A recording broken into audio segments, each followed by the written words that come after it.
আমার এই যে বিএনপিকে ভালোবাসতে বাসতে আমি পুরাই পাগল হয়ে গেছি, এই কারণে সবাই আমার পাগল রাখে। যে ঠিক মতো খাই না, ঠিক মতো যাই না, আলু ভর্তা, ডাল কে পতাকা কিনি, ছবি কিনি, বড় বড় ছবি কিনি, এই যে পতাকা ধানের ছড়া কিনি, অনেকে টান দানা রিক্সা চালাইতাম, খালি সমাবেশে থাকতাম, হ্যাঁ প্রোগ্রামে থাকতাম, প্রোগ্রামে থাকতাম।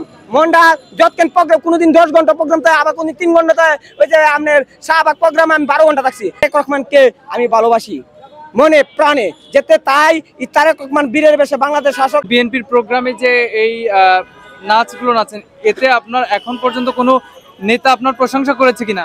আমার নেতা বহুত নেতাই প্রশংসা করে, কিন্তু মোবাইলে দিককে আমার বাস্তবে দিককে মনে করে আমরা পাগল। মোবাইলে দেখলে প্রশংসা করে, কারণ মোবাইলে দেখার বাস্তবে অনেক পার্থক্য আছে। যারা মোবাইলে দেখার আমার বাস্তবে চিনে না, পাগলে মনে করে যে আমার এই যে বিএনপিকে ভালোবাসতে বাসতে আমি পুরাই পাগল হয়ে গেছি, এই কারণে সবাই আমার পাগল রাখে। এই যে ঠিক মতো খাই না, ঠিক মতো যাই না, আলু ভর্তা, ডাল কে পতাকা কিনি, ছবি কিনি, বড় বড় ছবি কিনি, এই যে পতাকা ধানের ছড়া কিনি, হ্যাঁ ঠিক মতো খাওয়া দাওয়া নাই, আলু ভর্তা ডাল খাই কিনি, কিন্তু গাড়ি ঠিক মতো চালাই না, এবার সংসার আলু ভর্তা ডাল দিয়া সংসার চালাই। এইভাবে মনে করি ইচ্ছা করতে আমি পুরো পাগল হয়ে গেছি। তারপর আমার মনের ওই যে সমাবেশে আমার রিক্সা চলে না, আমার মনে টান দেনা রিক্সা চালাইতাম, খালি সমাবেশে থাকতাম,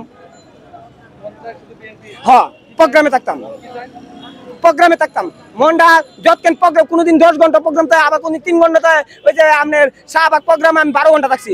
এবারে পল্টনে গান এটা আমি 12.5 ঘন্টা থাকছি, বুঝছেন। এই 6 ঘন্টা 7 ঘন্টা আমি চাই, কারণ যতক্ষণ সমাবেশ না আসে ততক্ষণ আমার মেয়েতে যাইতাম মন চায় না।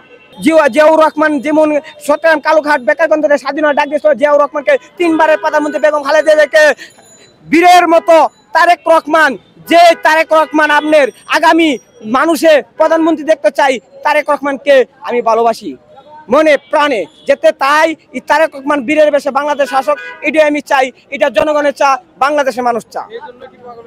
হ্যাঁ আমি মনে করেন যে পাগল বলতে কিছু না, পাগল আমার গায়ে লেখা নাই।